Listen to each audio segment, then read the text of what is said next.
Would you be so kind? I call it the Scarlet Pimpernel. Oh, yeah, oh, yes.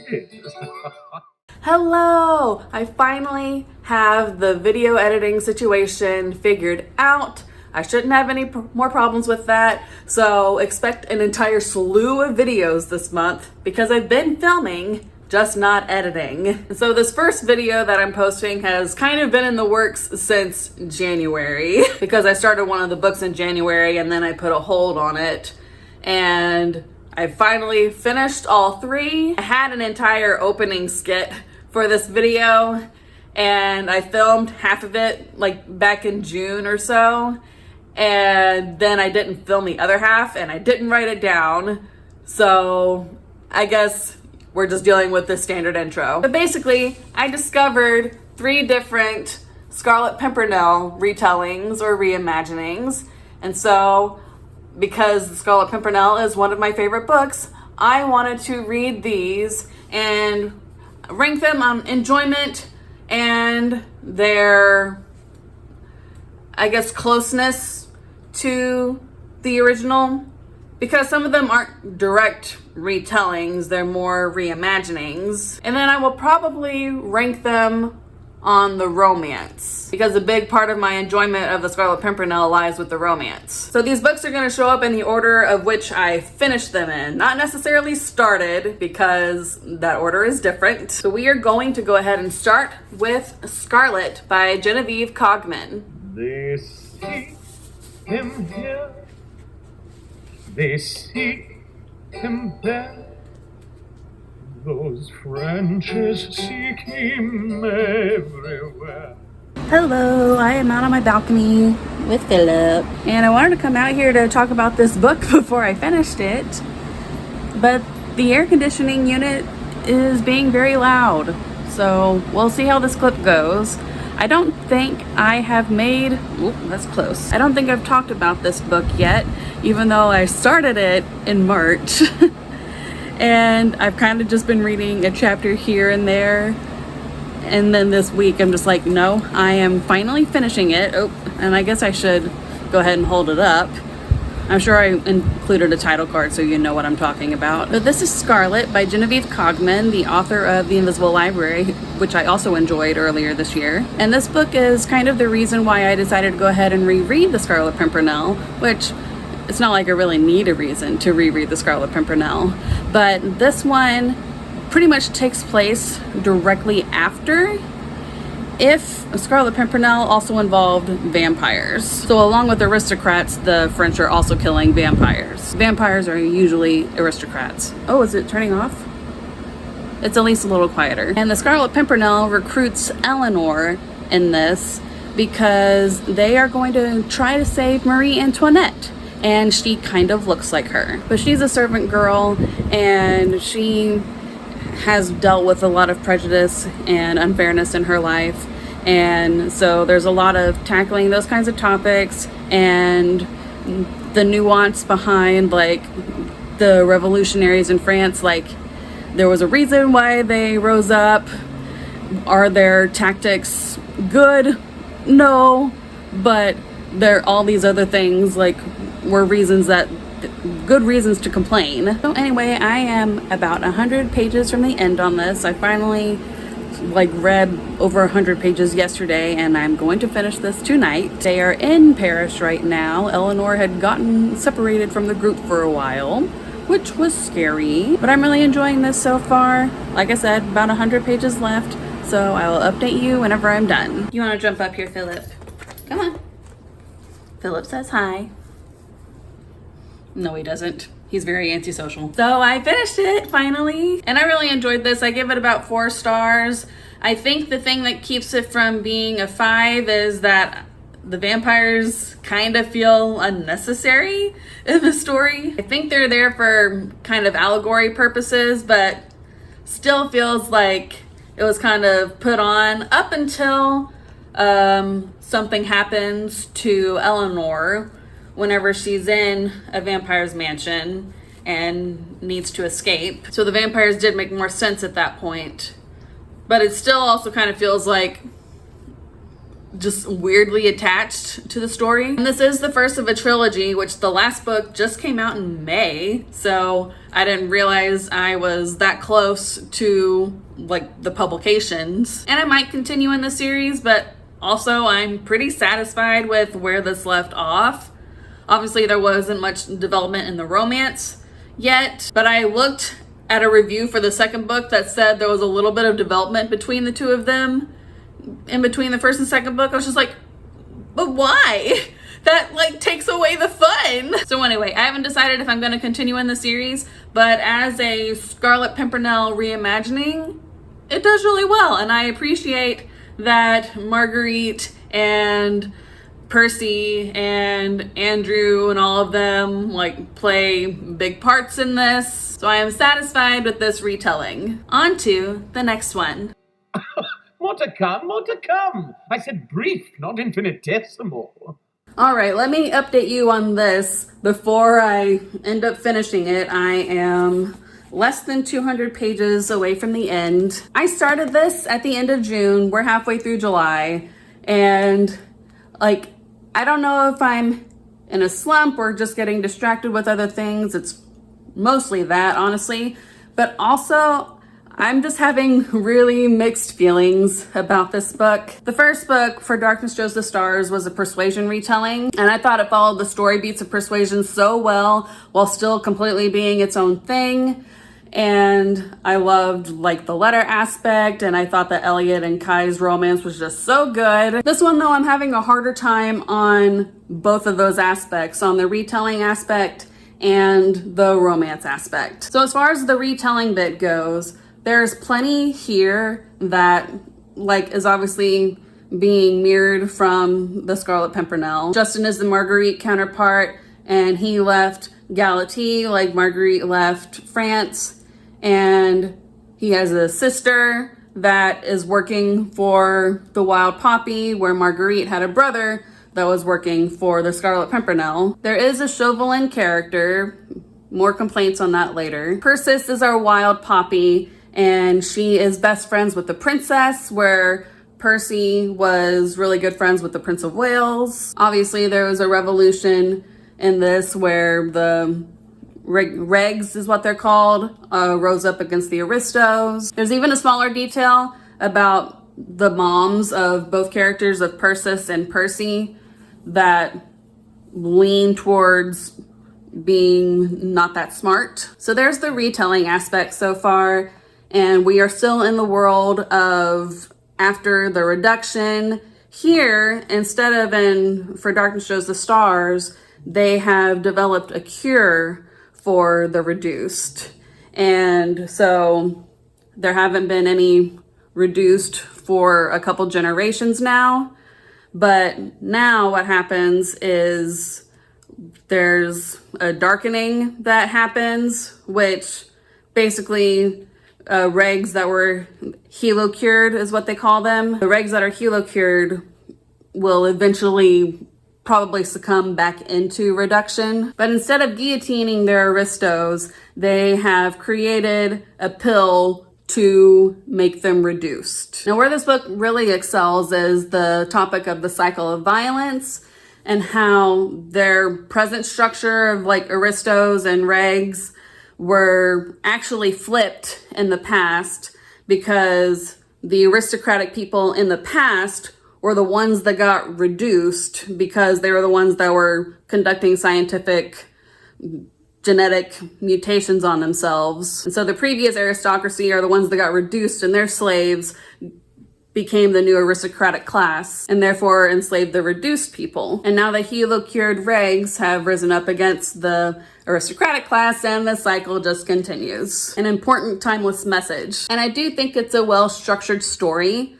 Where my issue comes in is it's gender bent, which is not the problem in itself. It's the fact that she's a teenager. And so I have a harder time picturing a teenager doing everything that the Scarlet Pimpernel needs to do. And there's also the fact that we actually follow her character. And in the Scarlet Pimpernel, we don't follow the Scarlet Pimpernel, we follow Marguerite.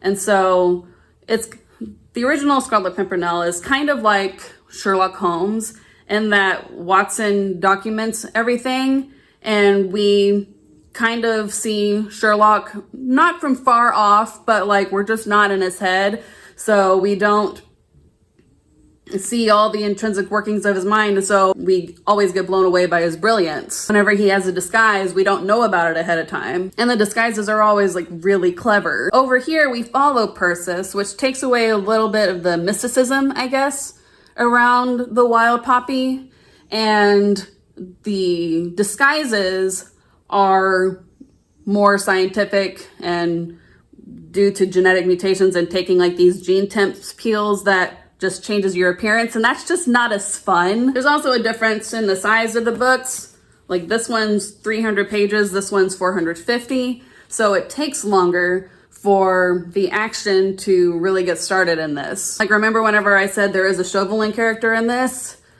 The Chauvelin character has not done much yet. Over here we meet Chauvelin in, I think we technically meet him in chapter 3 or 4, but we're not really made privy to him until chapter, let me see. Well, I thought there was a chapter, okay. Chapter 8 is whenever he comes to Marguerite's attention. Essentially, like the first 200 pages of this is expanding on what is basically considered backstory over here, which is technically fine and even necessary for this world, but that's in regards to the world, not necessarily the characters. And then another thing, Percy and Marguerite are married in this, already know each other, and it's more of a second chance romance kind of thing. Over here, Justin and Persis have to meet, and then the princess makes them fake date, which I don't know what it is. I thought I liked fake dating, and apparently I don't. Because most fake dating stories I've read recently, I've just been like, this doesn't do it for me. Especially since I don't really get why the princess needs them to fake date. It's supposed to be for like political reasons because Persis is an aristo and Justin is a reg. So it's like for publicity, but I don't really understand what it's supposed to do. Most of the time they're not even in public together because Justin's trying to work to help the regs that have been darkened and the regs from his own country that were given the pill and they're not recovering from it. So the romance over here I adore, but this romance, there are ways that it's appealing, but mostly I don't like it. There's also the fact that Persis has a face on from the moment that she meets Justin, where over here, like Percy and Marguerite definitely got together with her properly knowing him, like properly knowing that he's not actually dumb and stuff. Persis and Justin don't have that luxury, and so it's harder to convince us of them developing feelings for each other, at least in my mind. Persis also just lets her mask slip very easily, and I'm surprised that no one has caught on to that. And especially whenever her parents talk about like how well she did in school before she dropped out, and Justin's around to hear those things, and he's supposed to be smart too, but he doesn't put it together. So yeah, this one's just been slow going. I'm going to finish this today. I will say I am very excited now that Malachi and Elliot have shown up on the page. I wasn't sure if there was going to be any crossover from the first book, so yes. All right, I'm just giving a quick update real quick because my phone's at 6%, it's about to die. But I just wanted to point out that I just finished page 25.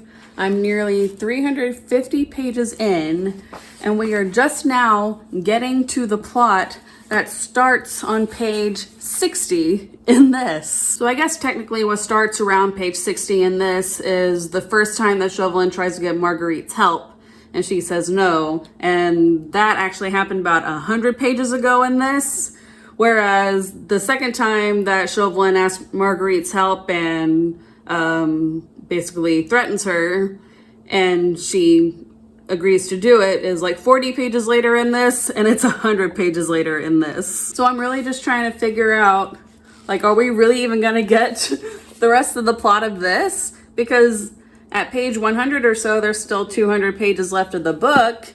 And in this, there's only 100 pages left. So I guess we'll see how I feel about the rest of this. Okay, so it has been like 3 or 4 weeks since I finished this, and I forgot that I didn't record talking about it afterwards because I made like a really thorough review on Goodreads, and I just thought that I had also recorded it for some reason. So frankly, I think I'm just going to read you my review on Goodreads because it is quite lengthy and I don't want to leave anything out. Gosh, I have such mixed feelings about this one, y'all. I honestly don't even know if I can rate it. They're that mixed. So you can disregard whatever stars I end up putting up there for visibility purposes. The world building is still exquisite, the themes of cyclical violence are even more relevant now than ever, and it's plotted pretty well. But then there's the whole retelling aspect, which for me, after seeing how spot on For Darkness Shows the Stars was in plotting and everything to Persuasion, this was not done in a similar manner. Honestly, I expected that going into it, but I was hoping to be wrong. Where For Darkness Shows the Stars and Persuasion had similar plotting and backstory, this one was just similar backstory to the Scarlet Pimpernel. In fact, this was like if you inverse the storytelling of the Scarlet Pimpernel, focus predominantly on the backstory and then 50 pages of action.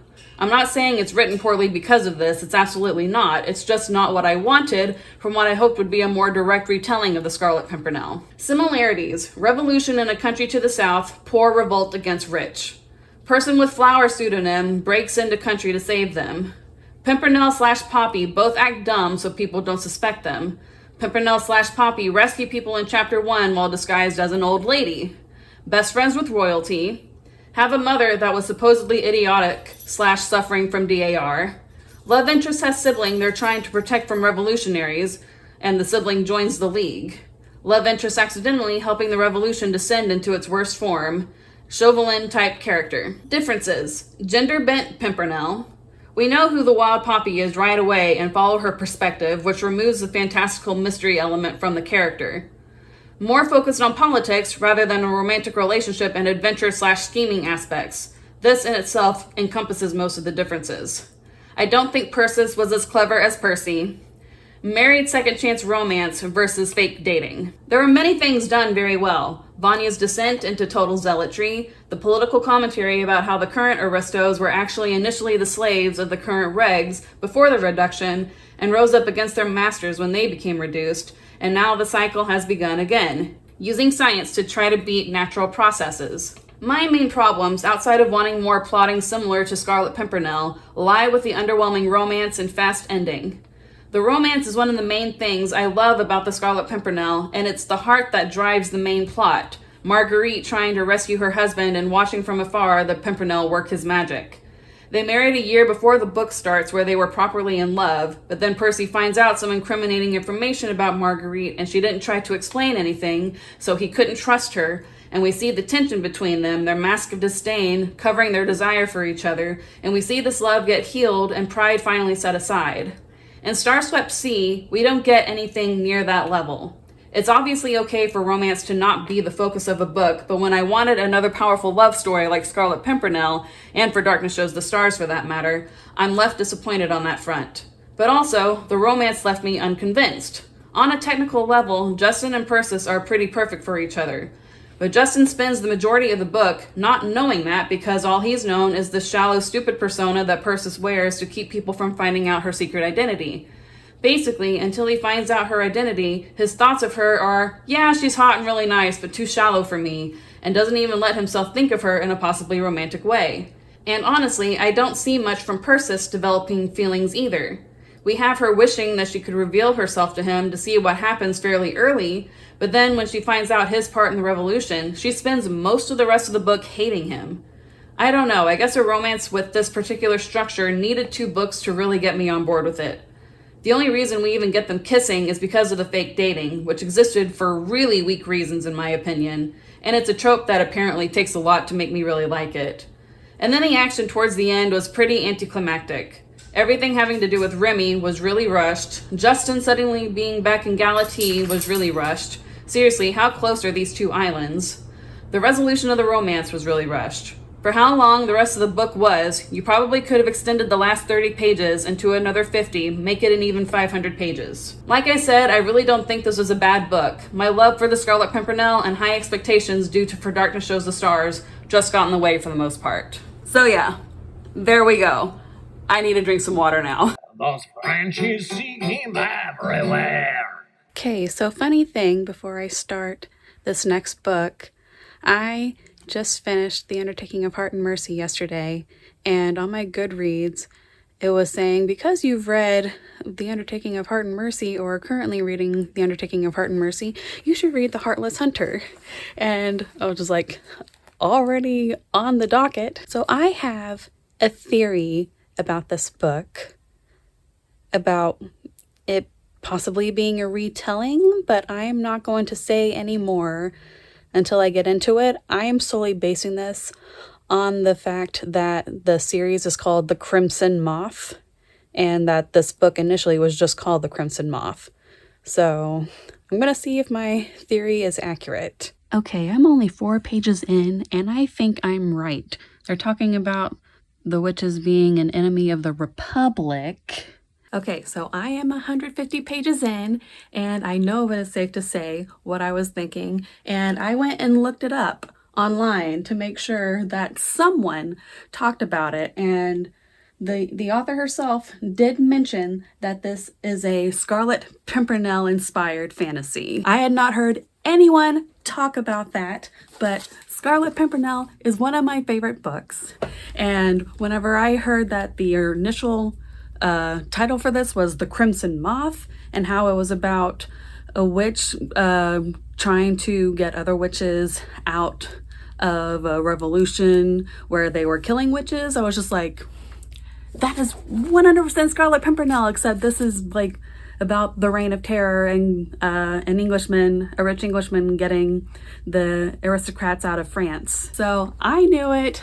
I just hadn't heard anybody talk about it when referencing this book, and maybe they've just never even heard of the Scarlet Pimpernel, but you should check out Scarlet Pimpernel. Although don't go into it expecting like the same kind of thing, because for starters, the Scarlet Pimpernel doesn't follow the Scarlet Pimpernel per se. It follows Marguerite, and it follows Marguerite following the Scarlet Pimpernel. So you don't actually know what's going on in Scarlet Pimpernel's head, so he's always like one step ahead of you. And so that's part of the fun. Over here, our main character is the Crimson Moth, and like we know that right away.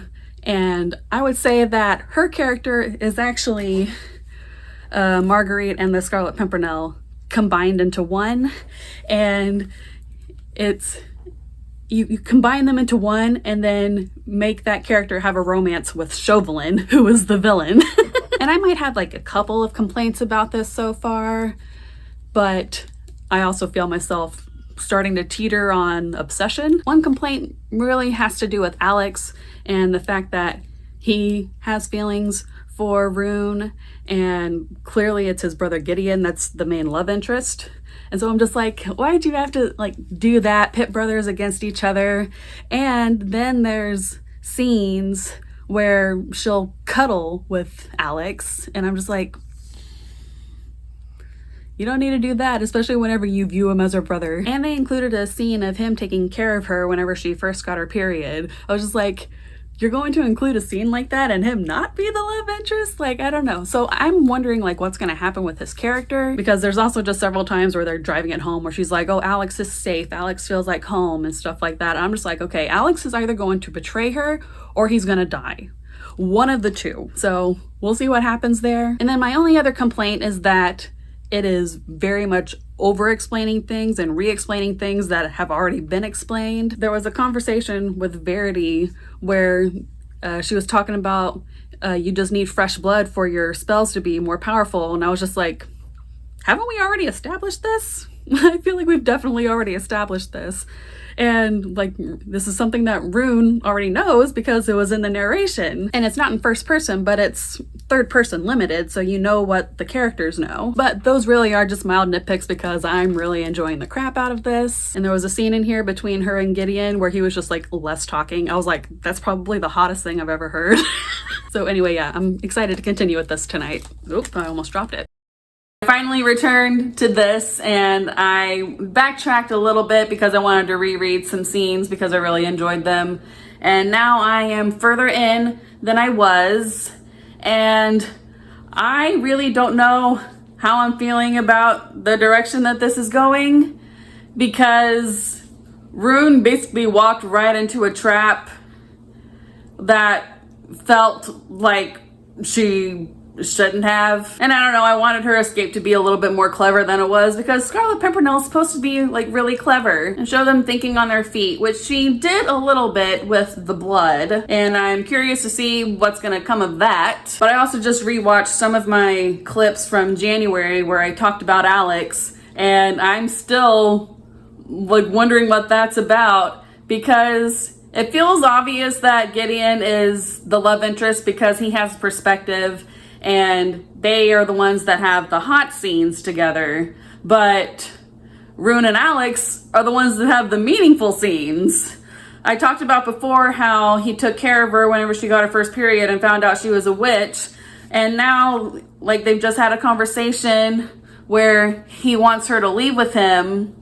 And he basically called her out on the fact that she's punishing herself and not letting herself be happy. And that's why she won't look at him, because he doesn't want to hurt her or for her to die and things like that. And she has some survivor's guilt and I guess just plans to punish herself for the rest of her life. And so like that whole scene where he called that out was really meaningful. And she and Gideon haven't had anything like that. And at this point, I don't know how they're going to, because Gideon highly suspects that she at least is in league with the Crimson Moth. And then they're also really doing the, oh my gosh, he's so big and she's so little dynamic. And usually I don't notice that as much whenever people complain about it, but I'm noticing it here. There's that whole scene where he's measuring her and he has her stand on the tape measure and he takes it all the way up to her head.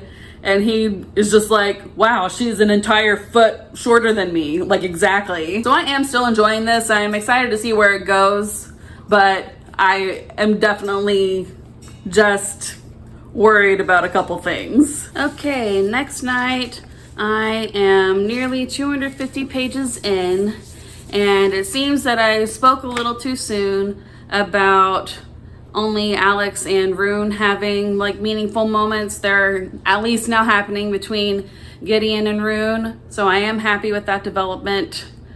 I think I can tell what direction they're going with Alex's character. I don't know how much I appreciate it, but it is what it is. There are a couple other things that like kind of annoy me, and then one thing that really icks me out, which is what made me stop reading just now. And it's this whole thing with Harrow, which I don't know if anyone's pointed it out, but Gideon and Harrow, just saying. But this whole plan of trying to find out if Rune is the Crimson Moth is Harrow's. And she's basically telling Gideon like, hey, you need to sleep with her and see if she has scars.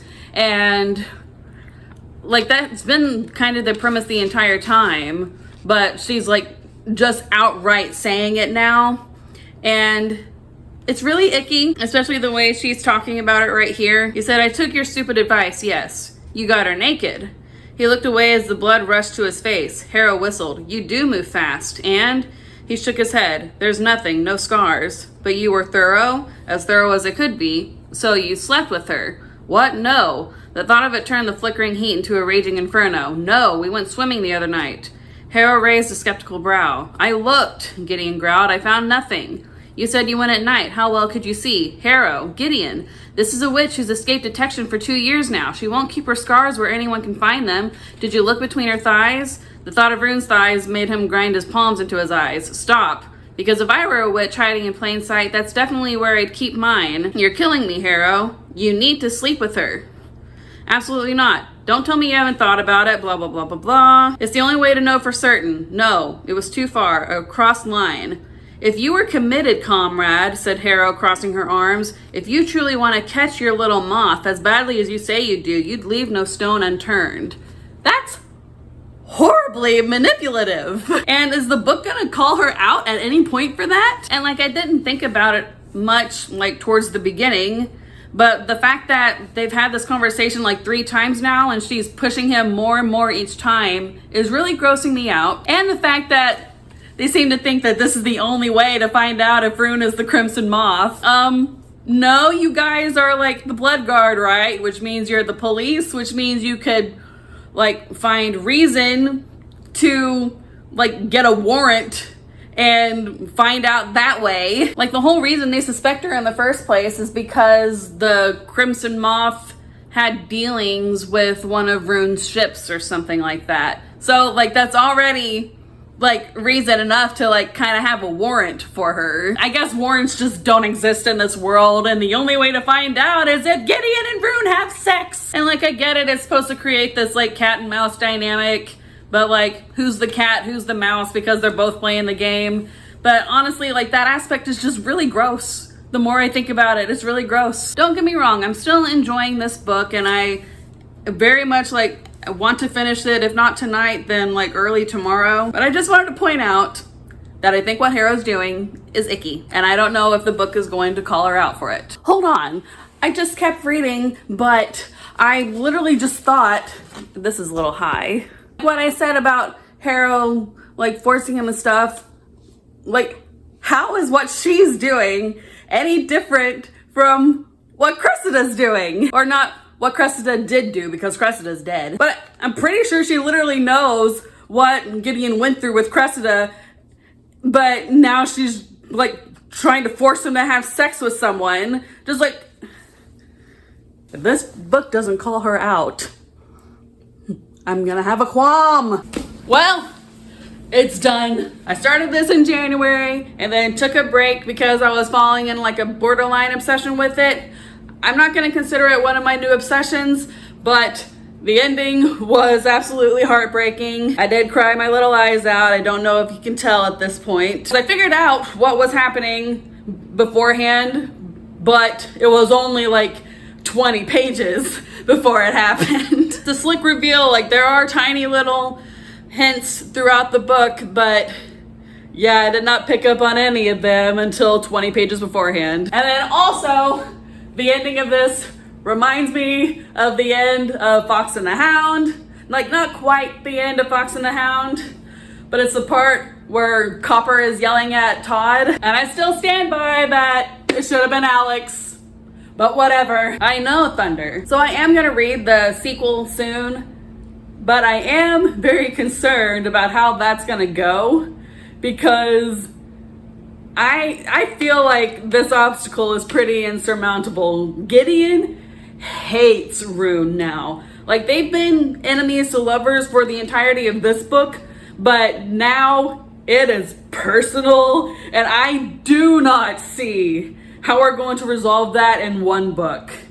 How long is the second book? Okay, so according to my sources, Goodreads, the second book is 60 pages longer than this one, which is still under 500 pages. So I just don't know. I just really don't know. I do like the dynamic between Rune and Gideon, but I also just have a lot of problems and I don't know, but we definitely still have our big bad to take down in the second book, and I really hope that that's good at least. I also still need Harrow to face some repercussions. That was the word I was looking for yesterday, repercussions. Repercussions or accountability, but as of yet, she has not.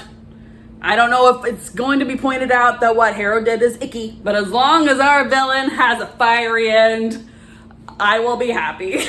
If you should see him, please do give a yell, that dimmed, elusive Pimpernel.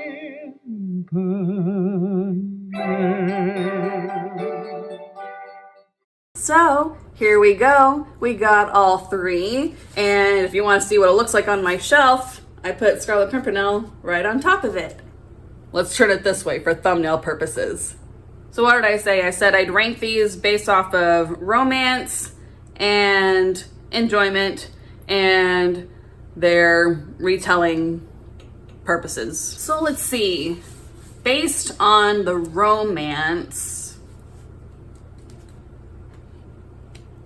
and I need to try to not base this with any sequel knowledge in mind, because a sequel to one of these will show up in a video later this week. Okay, so I think my least favorite romance, unfortunately, is going to Across the Star-Swept Sea. I talked about my feelings about it a lot in this video. I like the characters a lot, but I just wasn't convinced of their romance. So then between Scarlet and Heartless Hunter, this is a hard judge because this thing is like solely a romance. And this one, the romance is just slowly building to where they like only realize at the end, like, oh, we could potentially be together. And there's also the fact that I still think it should have been Alex. Okay, I guess this one is second whenever it comes to the romance. And then Scarlet up on the top. So here's the romance ranking. None of these really gave me a romance that I'm obsessed with. Like, one started off that way, but I just have really complicated feelings towards it. In terms of the retelling / reimagining aspect of it, that one is also really hard because this one is really the only one that I feel is a retelling. And I listed off my reasons as to what problems I had with it in that aspect. But I feel like I held this one to higher standards because of that. And this one exists like in the same world as the Scarlet Pimpernel. Like, take the events of Scarlet Pimpernel and then that just follows right after it, but then you just add vampires to it. Okay, so we're gonna go ahead and put Heartless Hunter in third here because what we had here was, like I said, the main character is Percy and Marguerite pushed in two, and then give her a romance with Chauvelin. And then as far as her saving witches and stuff from the revolution, we don't really see her do that. She spends the entire book trying to save one witch. By the end, she hadn't really saved her. And she just wasn't really clever enough to make a good Scarlet Pimpernel character. She had one scene, which I will admit was a really good cover, but outside of that, there just was not nearly enough disguises, not nearly enough scheming in terms of actually saving people. And then I am going to go ahead and put Scarlet next because this is more of a reimagining of what could happen going forward. It's not trying to give us a new Scarlet Pimpernel. So then Across the Star-Swept Sea, despite my problems with the retelling aspect of it, obviously is gonna go at the top. So there's that ranking. And then by terms of pure enjoyment, this is actually pretty difficult because these books mostly fell in the same star range. I'm going to put Heartless Hunter last on this list because it does feel rather shallow in terms of world building and characters outside of Rune and Gideon and to a degree Alex. So that's in last. And then I'm going to put Across the Star-Swept Sea second because I think the world building in this and For Darkness Shows the Stars is absolutely exquisite. I just have not read another world like this. And I really would love for Diana Peterfreund to go ahead and adapt another classic in this world. I would just keep reading this world over and over again. And that means my 4-star, Scarlet, comes in at the top. So there we go. That is all of this video. I know it was a long one. If you stuck around for the entire thing, I deeply appreciate you. So there should be 2 more videos this week. So I will see you later.